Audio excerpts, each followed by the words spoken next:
Hello, everybody. My name's Nick, and today I was thinking about it a lot, farming some maps, and I decided that I wanted to make a YouTube video, and I wanted to talk about Blight League.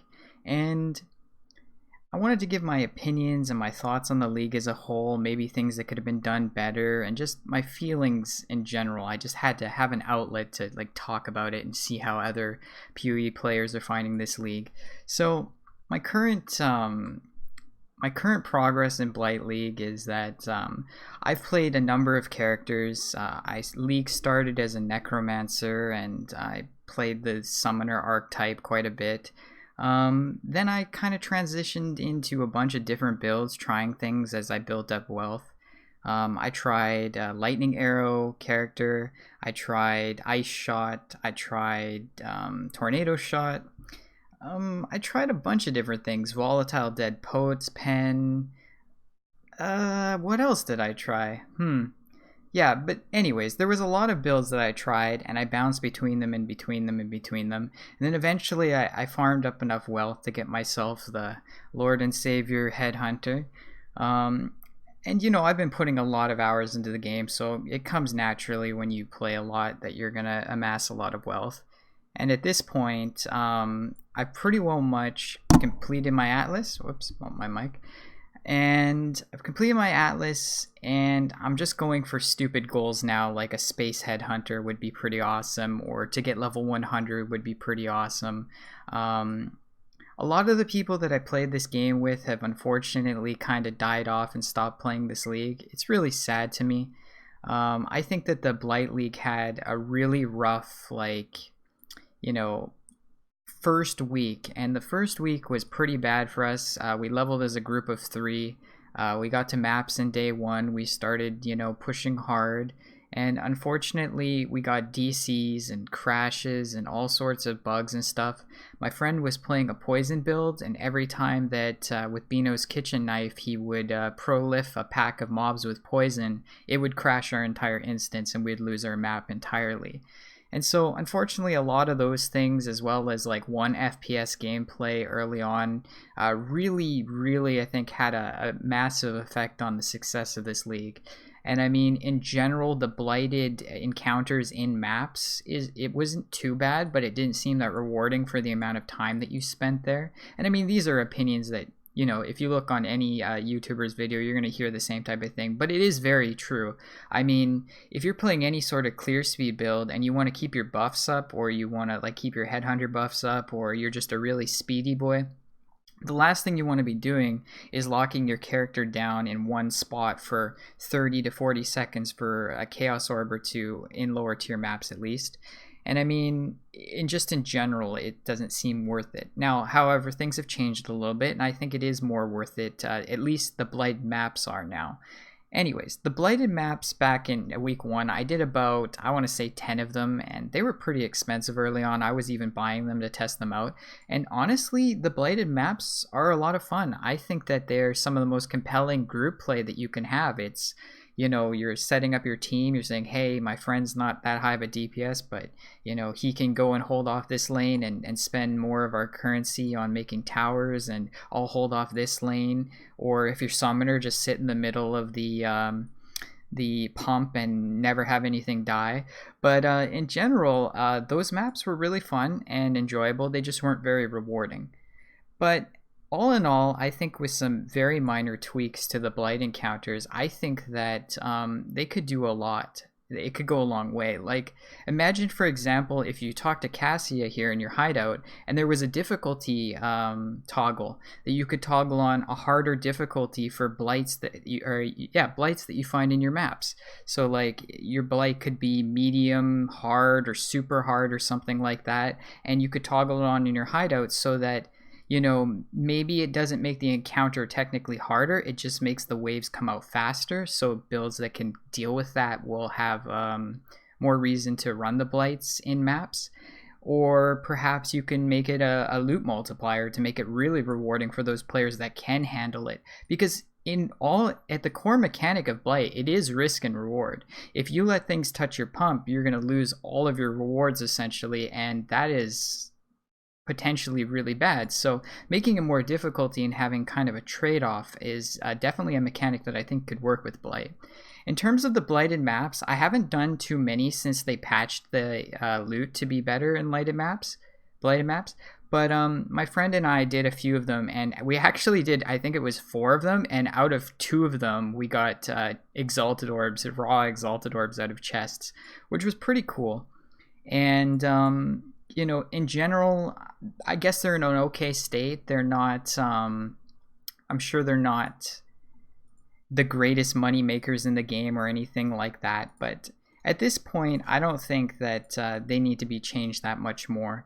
Unfortunately, I think that if they were in the state that they're in now at the beginning of the league, and they had no lag issues or bugs or low FPS or whatever the case was early on, I think the league would have been in a lot better shape, you know, in terms of player count and player base. Another thing that you have to take into consideration with the player count dropping so low this league is PoE is competing with the spots for games like Classic World of Warcraft and Borderlands 3, which just dropped recently. Both these games just dropped recently. Classic WoW at the end of August and Borderlands like a couple weeks ago. And you know, for me, a lot of people that I talk to that play PoE are playing those other games over playing PoE because they just really, they're not feeling Blight League, you know, they didn't get that rush and stuff. And another thing that I would say that was kind of underwhelming about Blight League is the uniques. And I mean, there are a few uniques that they introduced that have interesting things, such as, you know, the gloves that convert physical minion damage into elemental minion damage. Like, those are not a bad pair of gloves, and they're kind of build enabling and they're kind of interesting. I mean, there's the Spore Guard chest piece, for example. It's okay, but I don't know what it's used for. I understand that it has an anointment slot in it, so you can anoint it to have some extra stats, and by all means, it's a pretty good chess piece in that regard. But if it's meant to be kind of like a clear speed explosion like Impulsas, then you would just use Impulsas over it. And that's the problem with the chess piece slot, is it's very heavily contested with a lot of different items. So I'm not exactly sure. I haven't done extensive testing with the chess piece. I bought it when it was at 4.5x, tested it out for a couple hours, decided that it wasn't that good, and watched it drop to 2.5x. I looked on PoE Ninja recently, and it's kind of going back up to 4.5x, so maybe somebody has made a build where it's viable and it's a good chess piece. I just don't think it's that interesting or game-breaking, to be honest with you. So it's not a very interesting unique. Blight specific unique, to be honest. There's a couple rings. I'm not going to go into them. They don't look that interesting. The pair of boots are meh. There's another pair of gloves that gives you buffs when you kill targets. I guess it's more of a supported thing, supporting kind of playstyle. I doubt any DPS build is going to use it. Maybe it is pretty good. Maybe, you know. I don't know about these helmets I was looking at earlier. The helmets are just essentially they're just like, they put your resistance at like 75 of a type, and then they give you negative resistances to 2 types. Not that interesting, once again. So in general, just in terms of the uniques that come from Blight, none of them are kind of chase items or anything that I would ever use in a build that I've played before. So it's not like, oh, well, now because the Spore Guard chest piece is out, I can play Blade Vortex again, or I can use that on my Tornado Shot character and that's going to be super awesome, or I can use it on my Spectral Shield Throw. It's just, of all the builds that I can conceive in my head personally, I don't feel it. I don't feel like it's very useful, and I feel like a lot of these uniques were specifically tooled to Summoner, and I'm not extraordinarily happy with Summoner right now, and I guess I could talk about that a little bit. I think that looking at PoE Ninja today, I see that 44% of players, I think it's 95 to level 100, are playing the Necromancer Ascendancy. And oh my goodness, I don't know what is wrong with Grinding Gear games, but they seem to have this problem over and over again. They will make a ascendancy or a skill so ridiculously broken or overtuned, or just give it things that it never needed to succeed, and push it like crazy. So most of the player base is playing one ascendancy, one skill set. And it's my opinion, after playing Necromancer and a Summoner in general for the first 3 days, I had the DPS to kill Elder, a red tier Elder Deathless easily on day like 2 on a Summoner. I could probably kill the Uber Elder on day 4. It just, the damage is so insane. I think I was at something like 4 million damage with skeletons and zombies hitting on targets. And I mean, that's not even that hard to reach. The itemization isn't even that difficult. And I mean, your defenses are crazy too, because the ascendancies, I mean, I wish I was on, well, I guess I can go onto my character and look at the ascendancies. Like, yeah, the ascendancies are nuts. It's actually nuts. Let's just take a look here. So this, like, bone barrier, this is actually really amazing. So essentially you're getting 10% fizz reduction, you're getting 30% all res, you're getting life recovery and energy shield recovery. That is an unbelievably powerful node, because bone armor, it mitigates, I think, 2.2k damage essentially. I think 70% of it goes to the bone armor, but it's a big amount of mitigation. And then you get like you get things like this: unnatural strength, 2+ to all minion gems. It's just global. So the more minions that you stack in your build, just the more powerful you become. You have, the only thing limiting your damage in a summoner build is the amount of links you have, and I guess you could say arguably that that's how it's always been. I mean, I have a summoner friend who's played summoner like 5, 6, 7 leagues in a row, and one of the things that he always drove home to me was, it's not the damage that was ever lacking in summoner, it's the clear speed, because the minions AI is just so badly, or so it was so bad. And so for me, playing Summoner this league was really boring, and to see the meta revolving around Summoner is actually really boring. And I think also because Summoner is, in my opinion, so powerful at this state, a lot of players burnt through the content so quickly compared to they normally would, because you could really mostly do endgame on a tabula. You don't even need to min-max your gear, because nothing is going to feel different when everything is dying almost instantly anyways. When we were leveling up, I was carrying 2 friends.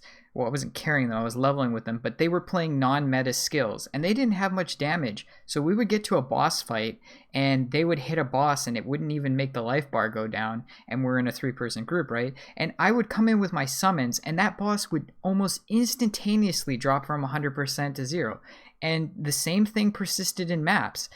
My crappy questing gear that I got while leveling up was good enough to just put on a 4-link, put on some zombies, and just put points in these talents and steamroll through all the maps.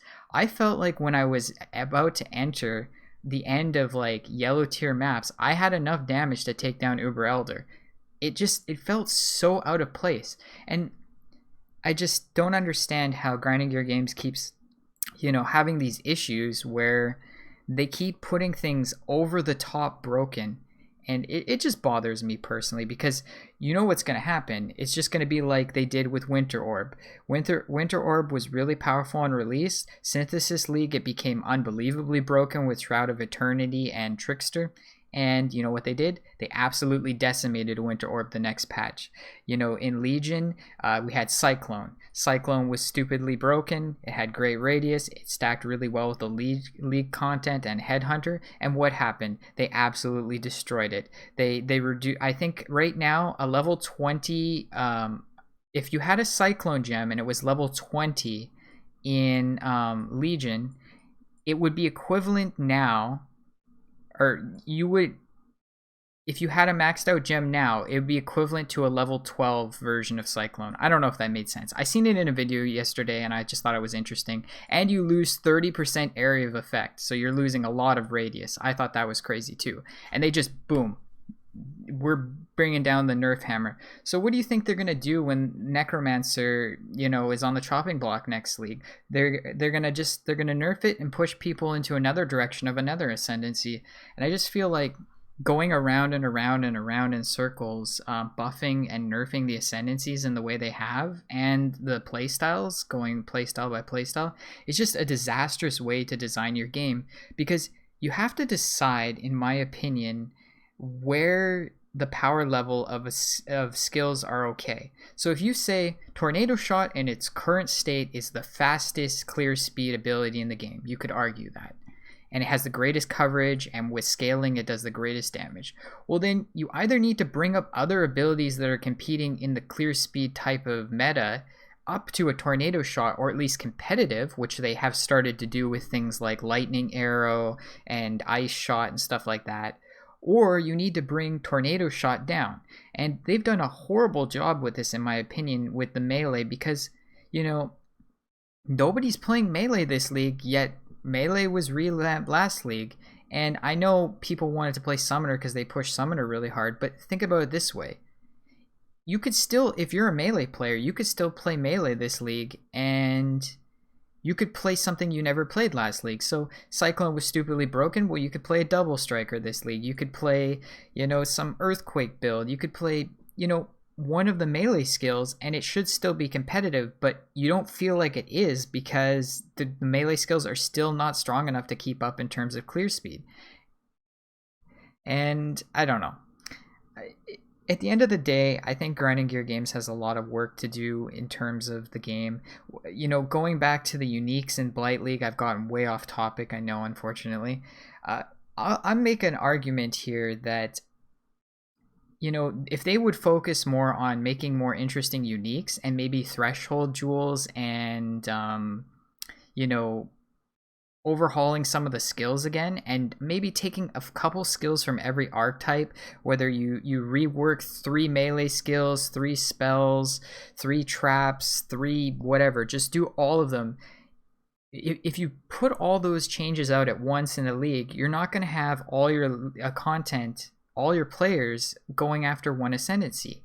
And I think that would be much more interesting personally. And with threshold jewels, you think of like Legion League, for example. Legion League had a unique jewel, and I'll show you right here. And this came out in Legion League. And what did this do? This one jewel, Divide and Conquer, do?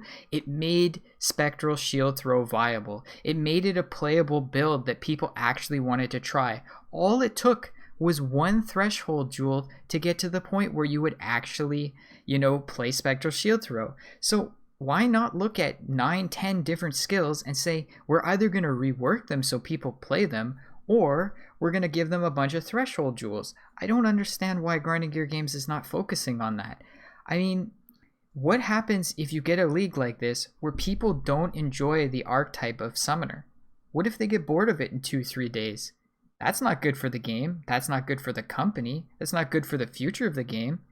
If your experience as a brand new player was your friend giving you a tabula rasa and putting it on and walking through maps with 6-link zombies, you would be essentially skipping a lot of the grind and challenge of the game because it's so much easier than most of the other archetypes I've played. It really is that broken, in my opinion. It's brain dead. I know people this league who killed Shaper for the first time, and they did it on their first try, and they never done it before just because they instantly phased Shaper. They don't even have to learn the mechanics anymore. I guess it's been like that for a while, but you could make an argument that because gear requirement is so low to do such high damage, people don't even have to spend much time farming, itemizing, or understanding anything about their gear anymore. And I don't know. At the end of the day, that's a little bit of my rant on Necros. I think that, you know, out of the 12 people that I know that started the league with me, there's maybe 3 people I know that are still playing, and they're playing casually. They're not logging in every day. And so that makes me really sad. And I think that a lot of this league could have been done better if they would have had some better uniques, fixed out the bugs, the lag, the crashes, buffed the loot, and in general, they could have made this league like an 8 or 9 out of 10, maybe a solid 7. But at the end of the day, for me, as a more experienced PoE player that's been playing, you know, 5,000, 6,000 hours into this game, what it comes down to is I'm going to play every league. I'm going to commit to every league and have fun and try and find ways of enjoying the league. And I have. I got this Spectral Shield throw character. Here I can do a map. And, you know, it doesn't really matter to me what the league mechanic is, because the league mechanic doesn't make a league. What makes a league is the balances changes, you know, the changes to the game that change the meta up. And, you know, when the meta changes, that's the most interesting part of the game. And at the end of the day, they just haven't been changing the meta up enough for it to be interesting. I'd like to see some serious skill reworks. And, you know, that would make me play different builds and ascendancies. I really wish that, you know, they wouldn't have like nerfed a bunch of skills that I really enjoy. Because, you know, like I liked Elemental Blade Vortex. That was fun, shattering things into oblivion. You know, I liked Winter Orb in its old broken state. Yeah, turn down the numbers, give it a 30% damage nerf, don't rework the skill and make it just inherently worse. You know, just stuff like that is really unenjoyable when you see that. Or what's even worse is when they completely decimate ascendancies. So like, Occultist used to be, you know, a pretty common pick for builds that wanted to, you know, stack Energy Shield. And, you know, that was what I always identified Occultist as, is you want large Energy Shield, you go Occultist. If you want curses, you go Occultist. And that's why you would play an Occultist. But, you know, what the game has turned into, like, for example, Elementalist is another good example, is you used to play Elementalist for, like, you know, Blade Vortex, Golem Mancer, just stuff like that. And that would be what you would know the build or the ascendancy to be. And I don't know, I guess I'm just rambling on now, but yeah, I hope the Grinding Gear games for 4.0 or 3.9, whatever the case is, really understands that they need to make their leagues last longer in terms of excitement for the players. There needs to be more depth, there needs to be more, you know, interesting mechanics. I guess one thing I didn't even talk about really is the anointment system. Oh, what's going on here? Oh, okay, what the heck? I don't know if that probably lagged in the video, but yeah, the anointment system is, it's interesting, don't get me wrong, but it's not like a main league mechanic. And I don't think it's a main league mechanic because it's so simple. It's like you pick up oils, you put them in different combinations. It's simple to understand, but it's not like, I don't know. I think that maybe the oils should have augmented, you know, maps in a crazy way, the blighted maps in a more crazy way. Maybe you could scale the difficulty much, much higher in the maps. Maybe just in general did some things with the oils that were, I don't know, a little bit better than what they ended up doing. But anyways, this is me rambling on for 23 minutes. I really wanted to give my thoughts and feelings. If I was to rate Blight League out of 10, I would say it's an average league. It's like 6 out of 10. It's like 5.5 out of 10. It's not hot garbage. It's an enjoyable league to some extent. You know, I was really upset that they nerfed Healthy Mind, which was a jewel that Guardians used. I used to be able to stack them and have insane mana Guardians, you know, stuff like that. They wanted to nerf that, and last league my major build played that. You know, everything that is fun and enjoyable in this game just gets nerfed, and I know that sounds salty, but it's just the cycle. It's the way that they design this game, and it's just if you're gonna bring the power level of skills down, you need to put more skills into the game that are more interesting, or give us more choice. You know, I've talked to friends for hours in Discord over these types of things, and a lot of people will log in on day one and or be theory crafting their builds before, and they go, well, they added a couple new skills, but they don't look appealing to me. And then they're pushing Necromancer. What do I even play? Do I just play what I played last league? Like, that's kind of boring. And then there's the fact that, you know, as a more advanced player, if you want to get ahead of the curve and you want to make a lot of currency early on, you have to pick a decent character. And you don't want to take a risk playing something that is just completely garbage. You know, if your goal is to kill Uber Elder, you need to make sure your build has the capability of killing Uber Elder. You know, if you want to be doing clear speed builds, you don't want to be doing a build with 60 move speed. You want a build with 160 plus. you know, there's certain things that you have to look for in a build, and certain things just work better than others. Like, you know, Headhunters, it doesn't really work with spells very well. It's more of an attack-based thing. So if your skill is an attack-based thing, then you scale with Headhunter, and then you have Legion League, which was just basically Headhunter Palooza.